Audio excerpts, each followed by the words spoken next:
Hello friends, welcome to study with Khushi. मैं खुशी देवांगन स्वागत करती हूँ आपका अपने चैनल पे। आज का जो हमारा टॉपिक है वो शब्द विचार के अंतर्गत जो विदेशी शब्द बचे हुए थे, ये भाग 2 है। इसमें हम क्या क्या पढ़ेंगे, तो जो अरबी शब्द है, फारसी शब्द है, जो चीनी शब्द है, जापानी शब्द है, ठीक है। इस टाइप के जो शब्द बचे हुए हैं, जितने भी विदेशी शब्द बचे हैं, उन सबको आज कवर कर लेंगे। इसके पहले वीडियो में मैंने विदेशी शब्दों के अंतर्गत आपको तुर्की शब्द और पुर्तगाली शब्द को याद करने की बेहतरीन ट्रिक, एक कहानी बताई हुई थी। अगर आपने वीडियो नहीं देखा है तो वो देख लीजिए। उसमें मैंने देशज शब्दों को भी याद करने का तरीका बताया था। तो इसके पहले वीडियो में मैंने देशज, तुर्की और पुर्तगाली शब्द को अच्छी डिटेल से बताया हुआ है। उसके पहले वीडियो में मैंने तत्सम और तद्भव को पहचानने की ट्रिक बताई है ना। तो आज का जो हमारा टॉपिक है वो शब्द विचार का आखिरी वीडियो होगा, जिसमें मैं जितने भी बचे हुए विदेशी शब्द हैं उसे आप लोगों को बता दूंगी, ठीक है। तो आप वीडियो लास्ट तक देखिए। आपसे विदेशी शब्द से जो भी क्वेश्चन पूछे जाएंगे जरूर बनेंगे, कोई कंफ्यूजन भी नहीं रहेगा, ठीक है। अगर वीडियो अच्छा लगे तो ज़्यादा से ज़्यादा लोगों तक शेयर कीजिए, ताकि मैं भी मोटिवेट हो सकूं आप लोगों के बीच हमेशा ही ऐसे यूजफुल कंटेंट के साथ हाजिर रहने के लिए। तो चलिए फिर आज का वीडियो स्टार्ट करते हैं। चलिए दोस्तों, अरबी भाषा से हिंदी भाषा में लिए गए शब्दों को देखते हैं और इसके लिए एक कहानी बताऊंगी मैं आपको। वो कहानी को ध्यान से सुनना है, ठीक है। और उस कहानी को सुनते सुनते जो स्क्रीन पे आपको फ्लैश हो रहे हैं शब्द, उनको ध्यान में रखना है, ठीक है। तो पहले कहानी सुनिए, फिर मैं आपको एक बार अरबी भाषा के जितने भी शब्द हैं जो हिंदी भाषा में लिए गए हैं वो रिपीट करा दूंगी। तो देखिए, एक अरबी आदमी होता है, एक अरबी औरत होती है। एक अरबी आदमी होता है, एक अरबी औरत होती है। ये जो अरबी आदमी है, अरबी औरत है, ये बहुत अमीर होते हैं, ठीक है। क्या होते हैं? बहुत अमीर होते हैं। साथ में ये बहुत इज्जतदार व्यक्ति होते हैं, बहुत इज्जत वाले होते हैं ना। तो ये जो अरबी आदमी है, अरबी औरत है, ये बहुत अमीर है, बहुत इज्जत वाले हैं, ये किसी का एहसान नहीं रखते, ठीक है। तो ये यहाँ तक की बात हो गई। अब देखिए, इनकी एक औलाद होती है। ये जो अरबी आदमी है, अरबी औरत है, इनकी एक औलाद होती है, ठीक है। औलाद होने की खुशी में ये दावत रखते हैं। जो अरबी औरत है, अरबी आदमी है, अपनी औलाद होने की खुशी में एक दावत रखते हैं। और उस दावत पे जो मेहमान आते हैं ना, उनके बैठने के लिए कुर्सी मंगाते हैं, और कुर्सी में तकिया लगा होता है, ठीक है दोस्तों। जो अरबी आदमी है, अरबी औरत है, वो क्या कर रहे हैं? अपनी औलाद की खुशी में दावत रखे हैं, और उस दावत में जो कुर्सी मंगाया गया है उसमें तकिया लगा हुआ है, ठीक है। लेकिन किस्मत की बात देखो, तकदीर की बात देखो, किस्मत का तमाशा कहे कि तकदीर का तमाशा कहे, उसकी जो औलाद है, एक लौती औलाद थी, नशा शराब के चक्कर में पड़ जाती है, ठीक है। जो अरबी आदमी है, अरबी औरत है ना, इसके जो औलाद है वो किस्मत के मारे, तकदीर के तमाशा के कारण नशा शराब की लत में पड़ जाता है ना। नतीजा ये होता है कि कम उम्र में ही वो बहुत ज़्यादा बीमार होने लगता है। कम उम्र में ही वो बहुत नशेड़ी हो जाता है, नशा करने लगता है, शराब करने लगता है। उसकी जो ये आदत है, कम उम्र में ही ये जो आदत पड़ी है ना उसको, नशा की, शराब की, उसका अजीब सा असर दिखता है, ठीक है। जो अरबी आदमी है, अरबी औरत है, उसका जो बेटा है, औलाद है ना, उसके कम उम्र में नशा शराब की आदत के कारण नतीजा ये होता है, अजीब सा असर दिखता है।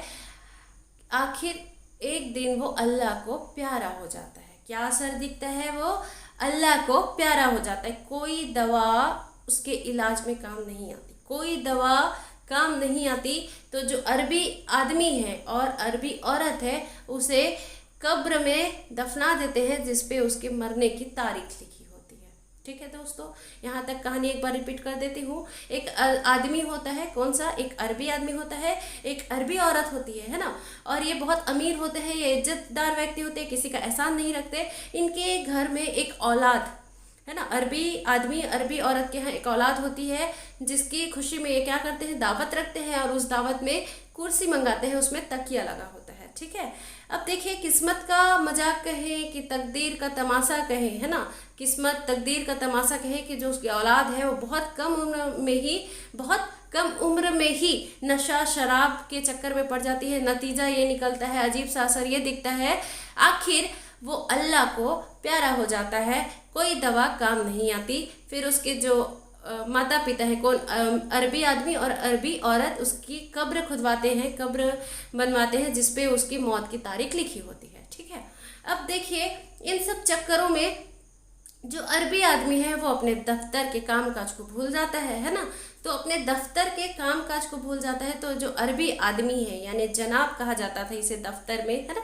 तो इस अरबी आदमी को, जनाब को दफ्तर से किताब में बहुत सारे प्रश्न लिखकर किताब में भेजा जाता है और उसी किताब के माध्यम से उससे जवाब मांगा जाता है। ठीक है, तो अरबी आदमी को जनाब कहते थे, है ना। और दफ्तर में, ठीक है, दफ्तर वाले क्या करते हैं, इनको किताब के जरिए जवाब मांगते हैं। ये जवाब नहीं देता, ठीक है, अरबी आदमी जो है जवाब नहीं देता, जिसकी वजह से इसके ऊपर मुकदमा चलता है और वकील हायर किया जाता है। ठीक है, अरबी आदमी के ऊपर क्या चल रहा है, मुकदमा चल रहा है, वकील हायर किया गया है। ठीक है, अब क्या हो रहा है, जो अरबी आदमी है वो बहुत दिमाग वाला व्यक्ति होता है, दिमाग होता है उसके पास, अक्ल होता है। ठीक है, तो जैसे तैसे भी वो इस मुकदमे से छूट जाता है, इस वकील मुकदमा के चक्कर से छूट जाता है। अब देखिए जब इसकी एक लौती जो औलाद है वो तो नशा शराब के चक्कर में क्या हो गई है, खत्म हो गई है ना।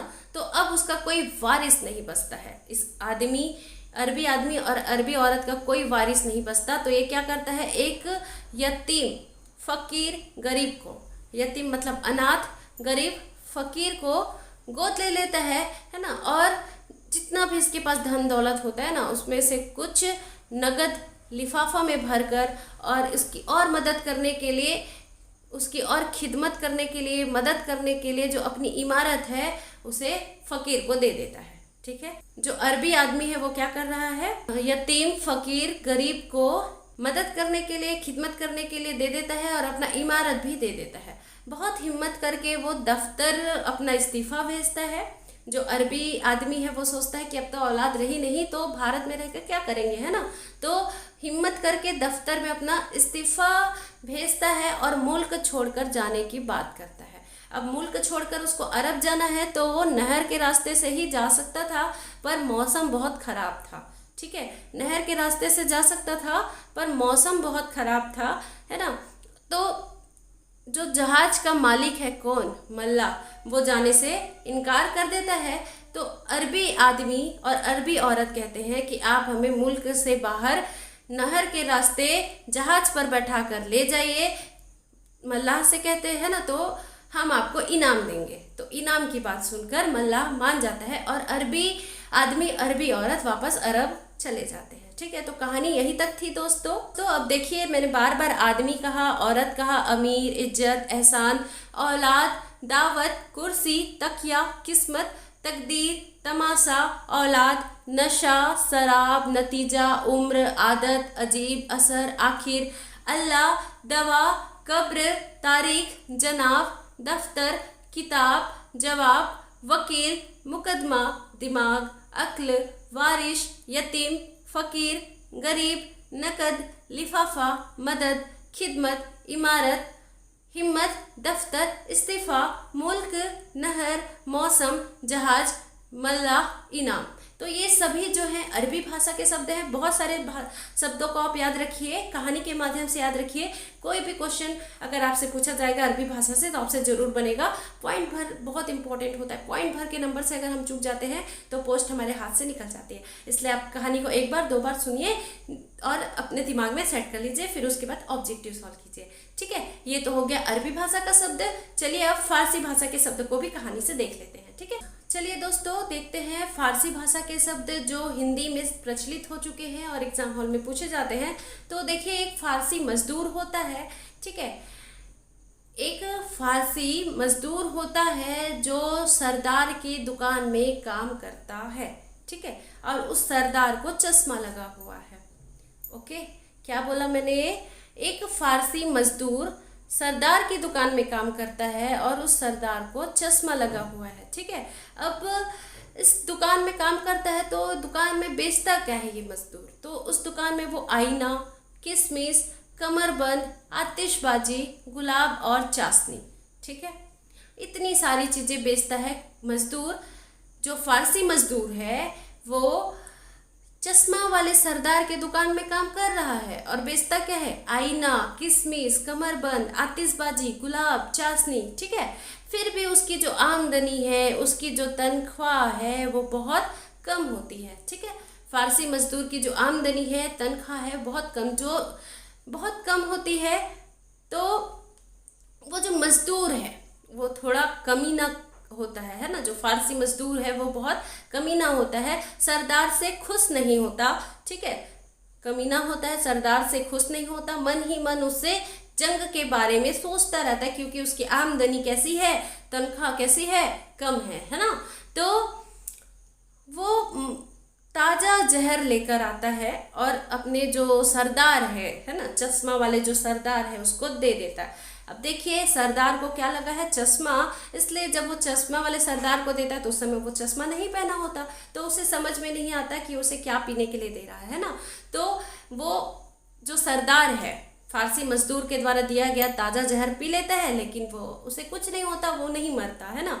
तो जो मजदूर है उसे गुस्सा आता है ना, तो फारसी मजदूर क्या करता है, सरदार को चादर में लपेटता है और चाबुक से बहुत वार करता है। चादर में क्यों लपेटता है, ताकि वो मजदूर का चेहरा ना देख सके, ठीक है। जो फारसी मजदूर है ना वो सरदार को चादर में इसलिए लपेटता है ताकि जब वो चाबुक उस पर चलाए तो सरदार जो है उसका चेहरा ना देख सके, ठीक है। धीरे धीरे जब इतना चाबुक उस पर चलाता है तो सरदार का जो दिल है ना, दिल दिलेर एक साथ याद रखिएगा, जो दिल है वो काम करना बंद कर देता है, धड़कना बंद कर देता है। वैसे ही उसकी पलकें जो है वो भी झपकना बंद कर देती है, ठीक है। दिल काम करना बंद कर दिया, पलक झपकना बंद कर दिया, तो फारसी मजदूर को पता चल जाता है कि सरदार जो है मर गया, मुर्दा हो गया। कैसा हो गया, मुर्दा हो गया है ना। तो उसने क्या किया, उस मुर्दा को पलंग के नीचे डाल दिया, ठीक है। मैं लाश इसलिए नहीं कह रही हूँ क्योंकि पिछले वीडियो में मैंने बताया था कि लाश कौन सी भाषा का शब्द है, अगर आपने वीडियो देखा होगा तो आपको पता होगा, ठीक है। तो क्या हुआ, फारसी मजदूर ने सरदार जो मुर्दा हो चुका है उसको पलंग के नीचे डाल दिया, ठीक है। अब वो बहुत खुश हो रहा था ये सोचकर कि उसके खिलाफ कोई गवाह नहीं है ना, उसने सारे सबूत मिटा दिए हैं, उसके खिलाफ कोई गवाह नहीं है, वो बहुत खुश हो रहा था। लेकिन उसे नहीं पता था कि किनारे में खड़े हुए जो सरदार के पालतू थे, कौन, खरगोश, कबूतर, है ना, खरगोश और कबूतर उसे देख रहे थे, है ना। उसे उम्मीद नहीं था कि वो गिरफ्तार हो जाएगा। खरगोश और कबूतर ने देखा तो उन्होंने गवाही दी, जिस तरीके से भी दी होगी, है ना। तो फारसी मजदूर जो है गिरफ्तार हो जाता है, उसे उम्मीद नहीं होता कि वह गिरफ्तार हो जाएगा। उसे गिरफ्तार होने के बाद बहुत अफसोस होता है, बहुत अफसोस होता है कि मैंने ये सब काम क्यों किया। अब उसकी ना कोई आबरू बची है, कोई इज्जत ही नहीं करेगा ना, उसने अपने मालिक को मार दिया इसलिए, है ना। तो नहीं अब उसकी कोई आबरू बची है, सभी लोग उसे आवारा और कमीना समझते थे, है ना। जैसे ही वो गिरफ्तार होता है उसे बहुत अफसोस होता है, क्योंकि उसकी ना कोई आबरू बची, ना ही कोई उसे इज्जत दे रहा है, आवारा कमीना समझ रहे हैं ना। उस फारसी मजदूर की ना तो शादी हुई थी, ठीक है, अगर शादी हुई होती तो लगाम लगा होता उसके ऊपर, है ना। तो शादी नहीं हुई थी इसलिए उस पर कोई लगाम लगाने वाला भी नहीं था, है ना। सोचते सोचते ही उसके चेहरे का रंग उड़ गया, है ना। वह सोच रहा था कि मुफ्त में ही इतनी मुसीबत मोल ले ली, है ना, अपनी राह मुश्किल कर ली, ठीक है। तो क्या कह रहा है वो, सोचते सोचते उसके चेहरे के रंग उड़ गया, चेहरा का रंग उड़ गया। क्या कर रहा है, मुफ्त में ही इतनी मुसीबत ले ली, आगे की राह जो है वो मुश्किल कर ली। तो देखिए इस फारसी मजदूर ने कुश्ती में, दंगल में एक मुर्गा जीता था, ठीक है। क्या किया था, कुश्ती में, दंगल में एक मुर्गा जीता था जिसकी आवाज़ उसके कानों में गूंज रही थी, ठीक है। उस मुर्गे की आवाज़ उसके कानों में गूंज रही थी, क्यों, क्योंकि उसे याद आ रहा था कि उस मुर्गा को भी उसने बहुत यातनाएं दी थी, है ना। वो हमेशा कैद रहता था, उसे कोई आज़ादी नहीं दी थी। तो उसे लग रहा था कि अब मैं भी गिरफ्तार हो गया हूँ और मेरी जो खुद की आज़ादी है, जो खुद की आज़ादी है वह गिरफ्तार होने के बाद ख़त्म हो गई, है ना। और उसे सज़ा भी कैसी मिली, तो बहरा होने तक गिरफ्तार रहने की सज़ा मिली। तो इस तरह से जो फारसी मजदूर है उसे अपने किए का फल मिल गया और हमने भी फारसी भाषा के शब्दों को याद कर लिया। ठीक है, एक बार देखिए क्या क्या शब्द बताए मैंने।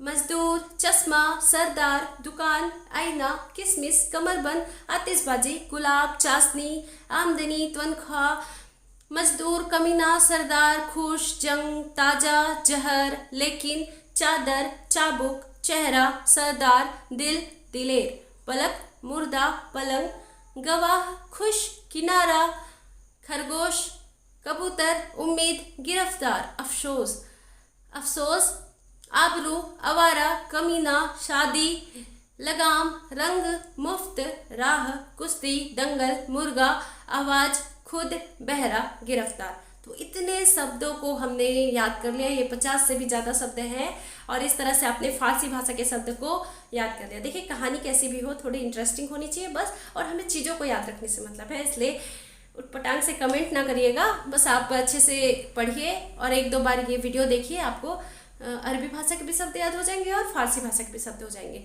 तो चलिए फिर आगे का जो भाषा है उनकी कोई कहानी नहीं है, आप बस उसे सुन लीजिएगा क्योंकि उसमें ज़्यादा शब्द भी नहीं है। ठीक है, अब देखिए अंग्रेजी भाषा के शब्द। तो जो अंग्रेजी भाषा के शब्द हैं जो हिंदी में प्रचलित हुए हैं उन्हें पहचानना तो बहुत आसान है, इसके लिए कोई कहानी की ज़रूरत नहीं है। जैसे आप अंग्रेजी में बोलते हैं ना ऑफिसर, तो ऑफिसर से क्या हो गया अफसर, है ना। डॉक्टर, तो डॉक्टर का डॉक्टर लिखते हैं ना। तो ये सारे वर्ड्स को आप देखेंगे, जितने भी वर्ड अंग्रेजी में आप जानते हैं उसे हिंदी रूप में लिख दिया जाता है, वही अंग्रेजी शब्द हैं। ठीक है, जैसे लालटेन, सिलेट, कप्तान, थिएटर, तारपीन, बोतल, मील, अपील, है ना, garden, order, inch, inter, earring, agency, company, manager, जितने भी आप अंग्रेजी वर्ड्स देखते हैं उसे हिंदी में लिख दिया गया है, वही है अंग्रेजी शब्द। मैं एक बार आपके लिए सब पढ़ देती हूँ।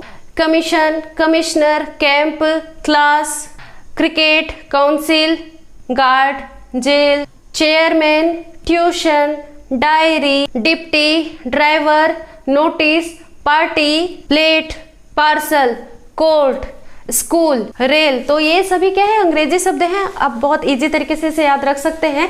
चलिए अब देखते हैं जो चाइनीज शब्द हैं, चीनी भाषा के जो शब्द हैं जो हिंदी में प्रयुक्त होते हैं वो कौन कौन से हैं। तो आपको चीनी से 2 शब्द याद रखने हैं, एक तो लीची और दूसरा चाय।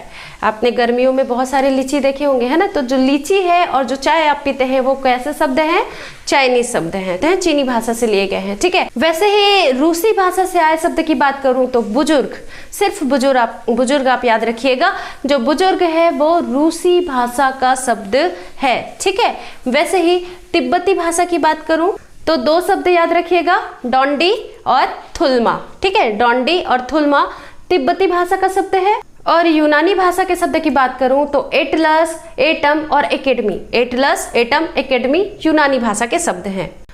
एक आखिरी देख लेते हैं फ्रेंच भाषा के शब्द, है ना। फ्रेंच भाषा के जो शब्द हैं वो कौन कौन से हैं, कूपन, कारतूस, मेयर, है ना। जो कूपन आप देखते हैं, जो कारतूस यूज की जाती है पिस्तौल वगैरह में, और मेयर जो आप बोलते हैं ना जिस नगर निगम का ये मेयर है, तो मेयर शब्द कहाँ से लिए गए हैं, फ्रेंच भाषा से लिया गया। वैसे ही सूप, मीनू और अंग्रेज, है ना। तो जो सूप आप पीते हैं, मीनू और अंग्रेज, ये सभी फ्रेंच भाषा के शब्द हैं। यहाँ नोट आपको ये रखना है कि जो अंग्रेज है वो अंग्रेजी भाषा का शब्द नहीं है, फ्रेंच भाषा का शब्द है। ठीक है, तो आज का हमारा वीडियो यहीं तक था। जो अगला वीडियो आएगा वो ऐसे ही किसी हिंदी के बेहतरीन टॉपिक पे होगा जो आपको किसी भी वनडे एग्जाम, चाहे संपरीक्षक हो, पटवारी हो, या कोई भी एग्जाम हो, चाहे प्री हो, मेंस हो, सभी में काम आए। ऐसे ही बेहतरीन ट्रिक के साथ फटाफट याद हो सके ऐसे फार्मूले के साथ हाजिर रहूंगी मैं आप लोगों के बीच। अगर आपको वीडियोस अच्छे लगे, मेरे कंटेंट अच्छे लगे तो प्लीज़ ज़्यादा से ज़्यादा लोगों तक शेयर कीजिए ताकि ज़्यादा से ज़्यादा लोग मुझसे जुड़ सके और मैं भी मोटिवेट हो सकूं आप लोगों के बीच हमेशा ऐसे यूज़फुल कंटेंट को लेकर हाजिर रहने के लिए। वीडियो को लास्ट तक देखने के लिए थैंक यू सो मच। अगर आप चैनल पर नए हैं और आपने अभी तक चैनल को सब्सक्राइब नहीं किया है तो चैनल को सब्सक्राइब जरूर करें और बेल आइकन को प्रेस करना ना भूलें ताकि मेरे वीडियो के नोटिफिकेशन आपको टाइम पर मिलते रहें। मिलते हैं नेक्स्ट वीडियो में। Thank you so much.